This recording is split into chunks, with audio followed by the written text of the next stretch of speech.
Semua orang menginginkan nikel Indonesia, tapi Zhang Guangda lah di urutan pertama. Ini adalah tulisan Elliot Chen dalam The Nickel Pickle. Jadi, siapa itu Zhang Guangda? Zhang adalah bos besar Tsingshan Group, perusahaan logam Tiongkok, pemain utama industri nikel dan baja dunia. Kita semua pasti sudah tahu bahwa Indonesia adalah Arab Saudinya nikel, yang mana ini adalah laporan dari US Geological Survey 2023 yang menginformasikan bahwa cadangan Indonesia lebih dari 20 juta ton.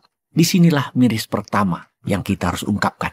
Mengapa Indonesia sebagai Arab Saudi nikel, tetapi negaranya dan rakyatnya tidak semakmur Saudi?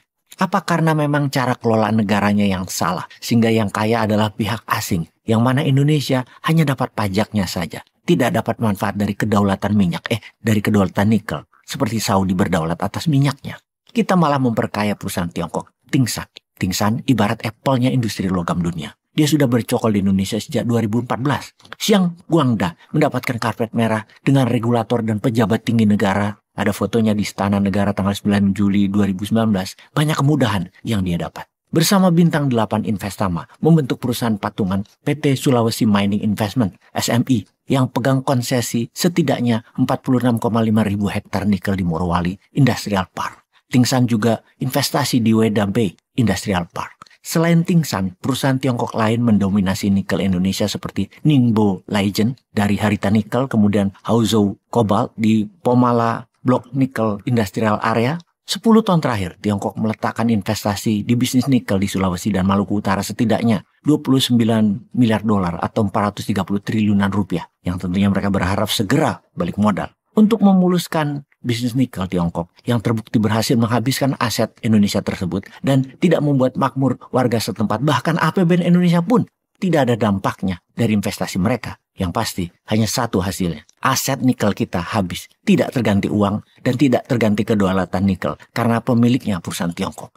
Mereka dengan canggih membuat ekosistem lingkaran kekuasaan dan penguasa, alias penguasa dan pengusaha bermain bersama dalam lingkaran tertutup. Mulai dari membuat aturan perundang-undangan, mengatur penegakan hukum, kendalikan keamanan security, membangun narasi kuasai opini, yang danai LSM, dan seterusnya dirapihkan dari hulu ke hilir. Agar pemenang dapat semua. Dan benar, merekalah pemenangnya. Puncaknya, keluarlah Perpres 55 2019 tentang pengembangan kendaraan bermotor listrik berbasis baterai. Subsidi motor listrik 7 juta rupiah per unit untuk 250 ribu motor sepanjang 2023. Insentif mobil listrik berupa pengurangan PPN dari 11% menjadi 1%. Dan juga ada 70 juta rupiah per unit mobil untuk hal itu. Anggaran subsidi sekitar 3,4 triliun di tahun 2023 dan berkelanjutan di tahun depan hingga 9,4 triliun. Target 400 ribu unit kendaraan listrik pada tahun 2025, target 6 juta motor listrik pada tahun 2025.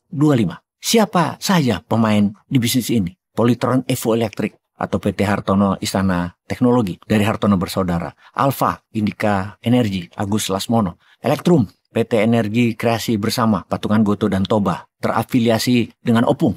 PT Mobil Anak Bangsa Indonesia MABI, foundernya adalah Kepala Staf Presiden Pak Muldoko.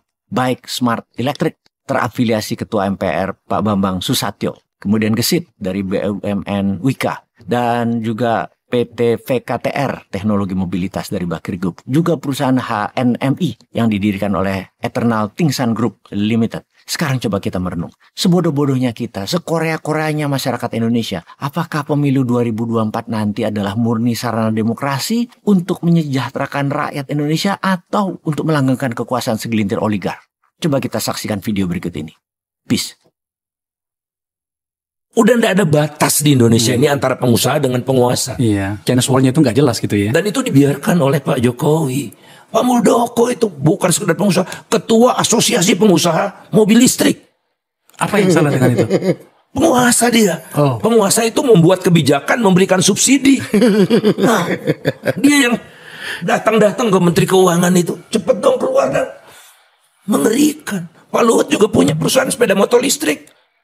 Dia ngomong subsidi sepeda motor untuk dirinya sendiri.